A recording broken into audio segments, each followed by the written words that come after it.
एक बहुत ही सुंदर और घना जंगल था जहाँ अनेक जानवर शांति और खुशी से रहते थे। उस जंगल के राजा का नाम गब्बर शेर था, जो बहुत ही दयालु और न्यायप्रिय थे। उनके राज में सभी जानवर मिलजुल कर रहते और सुख शांति का जीवन बिताते थे। एक दिन उस जंगल में एक अजनबी घोड़ा आता है। वह घोड़ा बहुत ही घमंडी था और उसे अपने रूप, ताकत और तेजी पर बहुत घमंड था। वो रास्ते से जा रहा था, तभी उसकी मुलाकात एक भालू से होती है। भालू उसे देखकर पूछता है, अरे भाई, तुम कौन हो? मैंने तुम्हें पहले कभी इस जंगल में नहीं देखा। क्या तुम किसी दूसरे जंगल से आए हो? कुछ बोलते क्यों नहीं? लेकिन घोड़ा बिना कुछ बोले वहां से चुपचाप आगे बढ़ जाता है। कितना घमंडी घोड़ा है। थोड़ी दूर आगे चलकर घोड़े की मुलाकात एक चीते से होती है। चीता भी उससे पूछता है, अरे भाई, तुम कौन हो? इस जंगल में मैंने तुम्हें पहले कभी नहीं देखा। क्या तुम किसी और जंगल से आए हो? लेकिन घोड़ा यहाँ भी कुछ नहीं कहता और आगे बढ़ जाता है। चीता भी सोचता है, ये कौन अजीब जानवर है, बिना कुछ बोले ही चला गया। कितना घमंडी लगता है। धीरे धीरे जंगल में सभी जानवर उस घोड़े की चर्चा करने लगते हैं। क्या तुम सबको पता है, हमारे जंगल में एक नया घोड़ा आया है जो बहुत। कल मैंने उससे कुछ पूछा, लेकिन उसने मुझे कोई जवाब नहीं दिया। हाँ, मैंने भी उससे बात करनी चाहिए थी, लेकिन वो बिना कुछ कहे वहां से चला गया। हमें नहीं पता कि वो कहाँ से आया है, इसलिए हमें महाराज गब्बर के पास जाकर ये बात बतानी चाहिए। सभी जानवर सहमति में सिर हिलाते हैं। इसके बाद सभी जानवर मिलकर राजा गब्बर के पास जाते हैं। तुम सब एक साथ यहाँ क्यों आए हो? कोई विशेष कारण है क्या? महाराज, हम आपके पास एक जरूरी बात बताने आए हैं। हाँ, बताओ क्या बात है? महाराज, हमारे जंगल में एक नया घोड़ा आया है। वो बहुत ही घमंडी और अभिमानी लग रहा है। वो किसी की बात का जवाब तक नहीं देता। अच्छा, तो ये बात है। तुम्हें तो पता ही है कि अगर हमारे जंगल में कोई नया जानवर आता है तो उसे यहाँ रहने से पहले मुझसे इजाजत लेनी होती है। जी महाराज, इसी वजह से हम आपको बताने आए हैं। वो घोड़ा बहुत घमंडी है। उसने किसी को कुछ बताया ही नहीं। मुझे नहीं लगता कि वह हमारे जंगल में रहने लायक है। ये तय करना कि कौन लायक है और कौन नहीं, ये तुम्हारा काम नहीं है। जब तक मैं उसे खुद न देख लूं, तब तक कोई उसे कुछ नहीं कहेगा। जी महाराज, हम समझ गए। तुम ऐसा करो, कल उसे मेरे पास भेज देना। उसे कहना कि महाराज ने उसे बुलाया है। जी महाराज, मैं उसे कह दूंगा।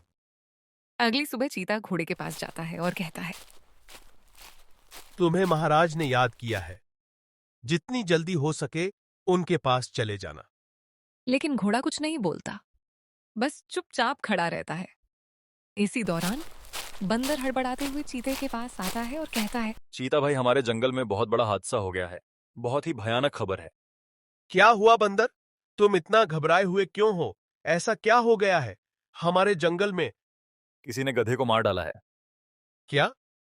लेकिन गधे की तो किसी से कोई दुश्मनी नहीं थी। ऐसा कैसे हो सकता है? यह बात हमें तुरंत महाराज को जाकर बतानी चाहिए। हाँ, आपने बिल्कुल सही कहा। चलिए, हम दोनों अभी महाराज के पास चलते हैं। इसके बाद बंदर और चीता तेजी से महाराज की गुफा की ओर रवाना हो जाते हैं। महाराज, आपको पता है हमारे जंगल में किसी ने गधे को मार डाला है। हाँ, मुझे पता है, लेकिन मैं सोच रहा हूं कि उसे मारा किसने होगा। महाराज, मुझे तो लगता है कि यह काम उसी घोड़े का है, क्योंकि जब से वह आया है तब से जंगल में ऐसा होने लगा है। हम बिना कुछ जाने उसे खूनी नहीं कह सकते। हमें उसके खिलाफ सबूत चाहिए होगा। जी महाराज, आप ठीक कह रहे हैं।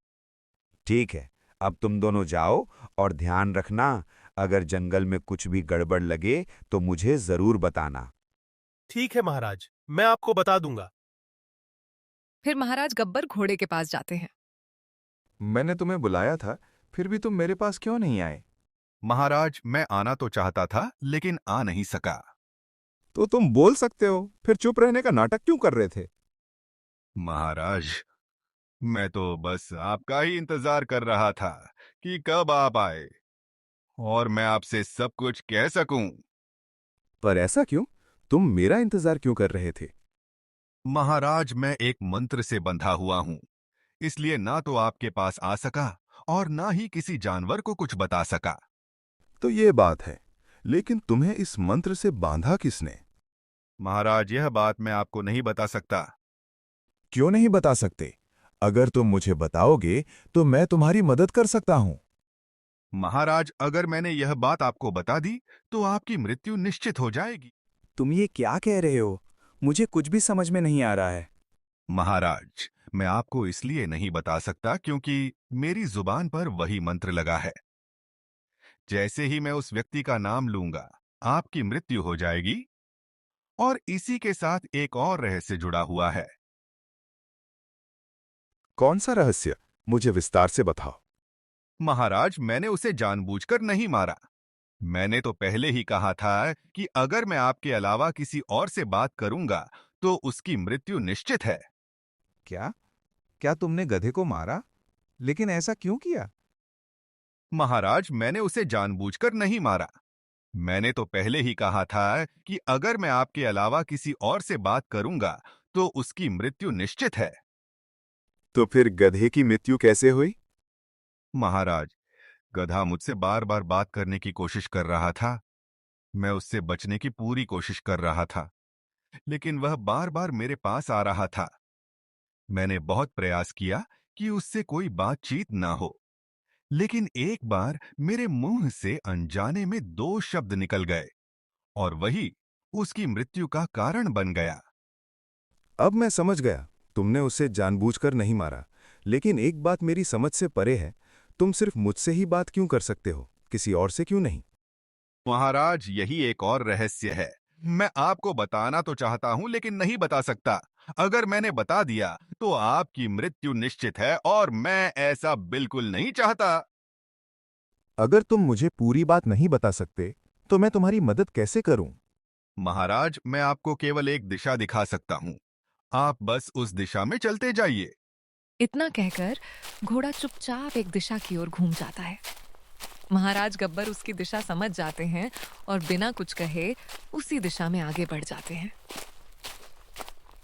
फिर महाराज गब्बर आगे बढ़ ही रहे थे कि रास्ते में उन्हें एक साधु बाबा दिखाई दिए। फिर साधु बाबा बोले, जिसकी तलाश तुम कर रहे हो वह मैं ही हूं। आपको कैसे पता चला बाबा कि मैं किसकी तलाश कर रहा हूं? मुझे सब पता है। तुम्हें यहां घोड़े ने ही भेजा है। हाँ बाबा, आपने बिल्कुल सही कहा। उसी घोड़े ने मुझे यहां भेजा है। लेकिन मुझे कुछ समझ में नहीं आ रहा है। मैं तुम्हें बताता हूं कि उस घोड़े को क्या हुआ है। दरअसल एक साधु बाबा ने उसे अपने मंत्र से बांध दिया है और अब वह किसी से कुछ कह नहीं सकता। ओ, तो ये बात है। लेकिन बाबा, अब उस घोड़े को उस मंत्र से आजादी कैसे मिलेगी? उसे आजादी सिर्फ तुम ही दिला सकते हो। तो बताइए बाबा, मैं उसे आजाद कैसे कर सकता हूं? तुम मेरे साथ चलो, हम दोनों घोड़े के पास जाएंगे। जब मैं मंत्र पढ़ना शुरू करूं, तब तुम भी मेरे साथ साथ मंत्र पढ़ना। ऐसा करने से वह घोड़ा मंत्र के बंधन से मुक्त हो जाएगा। ठीक है बाबा, ये तो मैं कर लूंगा। लेकिन एक सवाल है, उसे घोड़े को केवल मैं ही क्यों आजाद करवा सकता हूं, कोई और क्यों नहीं? यह तो मुझे भी नहीं पता। यह रहस्य तो वही घोड़ा बताएगा जब वह मुक्त होगा। तो चलिए बाबा, अब देर नहीं करते, चलो घोड़े के पास। फिर दोनों जंगल की ओर वापस निकल जाते हैं। फिर साधु बाबा और महाराज गब्बर घोड़े के पास पहुंचते हैं। आप मंत्र बोलिए, मैं भी आपके साथ मंत्र का उच्चारण करूंगा। इससे ये घोड़ा मंत्र से मुक्त हो जाएगा। फिर साधु बाबा मंत्र बोलना शुरू करते हैं और महाराज गब्बर भी उनके साथ मंत्र बोलते हैं। लेकिन जैसे ही मंत्र पूरा होता है, अचानक महाराज गब्बर के पैर जाम हो जाते हैं। वह अपने स्थान पर बैठ जाते हैं और घबराकर कहते हैं, ये क्या हो रहा है? मैं अपने शरीर को हिला क्यों नहीं पा रहा हूं? तुम सच में एक मूर्ख राजा हो। तुम्हें अब तक समझ नहीं आया कि यह सब हम दोनों की योजना थी, तुम्हें फंसाने के लिए। पर तुम ऐसा क्यों कर रहे हो? निर्दोष जानवरों को मारकर तुम्हें क्या मिलेगा? हम यह सब इसलिए कर रहे हैं ताकि पूरे जंगल को खाली कर सके और यहां अपना व्यापार शुरू कर सके। लेकिन तुम तो एक जानवर हो, तुम्हें पैसों और व्यापार से क्या लेना देना। तुम सच में बहुत भोले हो गब्बर। साधु बाबा, अब समय आ गया है कि मैं अपने असली रूप में आ जाऊं। साधु बाबा एक रहस्यमयी इशारा करते हैं और देखते ही देखते घोड़ा एक इंसान में बदल जाता है। तो ये सच्चाई है, तुम एक इंसान हो और सबको घोड़े का रूप लेकर धोखा दे रहे थे। असल में तुम किसी भी मंत्र से बंधे हुए नहीं थे। बिल्कुल सही समझा। इस जंगल का असली खतरा सिर्फ तुम थे। इसलिए हमने यह योजना बनाई और तुम्हें मंत्रों से बांध दिया। अब जब तुम कमजोर हो गए हो तो जंगल को अपने कब्जे में लेना आसान होगा। बहुत अच्छी योजना बनाई तुम दोनों ने, लेकिन अगर मैं एक बार आजाद हो गया तो तुम दोनों को कहीं छिपने की जगह नहीं मिलेगी। इतना कहकर वह दोनों वहां से चले जाते हैं। फिर बंदर और चीता आपस में बात कर रहे थे। पता नहीं महाराज कहाँ चले गए, अभी तक वापस नहीं आए। कहीं महाराज किसी मुसीबत में तो नहीं है। तभी एक चिड़िया वहां आती है और कहती है, मुझे पता है महाराज कहाँ हैं। तुम दोनों मेरे साथ चलो। फिर बंदर और चीता दोनों उसके साथ साथ जाते हैं। चिड़िया उन दोनों को लेकर महाराज के पास जाती है। आप यहाँ बैठे हैं और हम आपको कब से ढूंढ रहे थे। मैं यहाँ यूं ही नहीं बैठा हूं। मेरा शरीर मंत्र से बंधा हुआ है, मैं चाहकर भी उठ नहीं सकता। महाराज, आप घबराइए मत, मैं आपको अभी आजाद कर देती हूँ। ये तुम क्या कह रही हो चिड़िया? क्या तुम मुझे आजाद कर सकती हो? जी हाँ महाराज, मैं अभी आपको मुक्त करती हूँ।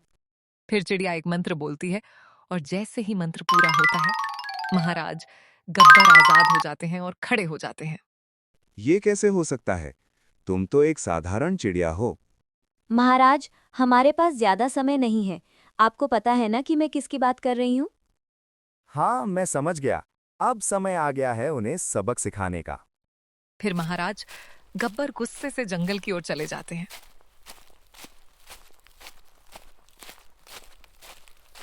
साधु बाबा और वे व्यक्ति गब्बर को देखकर भागते हैं।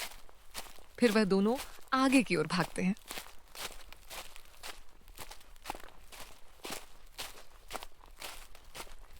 तभी उनको और जानवर दिखाई देते हैं। उनको देखकर वे रुक जाते हैं। मैंने पहले ही कहा था, जिस दिन मैं आजाद हो जाऊंगा उस दिन तुम दोनों का भागना नामुमकिन हो जाएगा। तब उनमें से एक व्यक्ति हाथ जोड़कर कहता है, हमें माफ कर दीजिए महाराज, अब से हम कभी कोई गलत काम नहीं करेंगे। नहीं, तुम दोनों को माफी नहीं मिलेगी। अब तुम्हें सजा ये दोनों जानवर देंगे। ये कहकर महाराज गब्बर वापस चले जाते हैं। फिर धीरे धीरे वे दोनों जानवर उसके नजदीक आते हैं। ये देखकर वह दोनों खामोश हो जाते हैं। तुम्हारा बहुत बहुत धन्यवाद चिड़िया रानी, तुमने मुझे इस मंत्र से मुक्त कर दिया। ये तो मेरा कर्तव्य था महाराज। मैं अपने जंगल के लिए अपनी जान भी खतरे में डाल सकती हूँ। लेकिन तुम्हें ये शक्ति कहाँ से मिली? महाराज, मुझे क्षमा करें, मैंने आपसे एक बात छुपाई थी। कैसी बात? क्या छुपाया तुमने चिड़िया रानी? तभी चिड़िया मंत्र बोलती है और अपने असली रूप में आ जाती है। तो तुम एक इंसान हो? हाँ महाराज, मैं एक इंसान हूँ, लेकिन हर इंसान एक जैसा नहीं होता। सबकी सोच अलग अलग होती है। कुछ लोग इसे बर्बाद करना चाहते हैं और कुछ इसे बचाने के लिए अपनी जान भी दे सकते हैं। हाँ, तुमने बिल्कुल सही कहा। सोच सबकी अलग होती है, लेकिन जो तुमने किया वो बहुत सराहनीय था। ऐसे ही हमारी मदद करते रहना। महाराज, जब भी आवश्यकता होगी तब मैं जरूर मदद करूंगा। इतना कहकर वह तांत्रिक धीरे धीरे अदृश्य हो गया।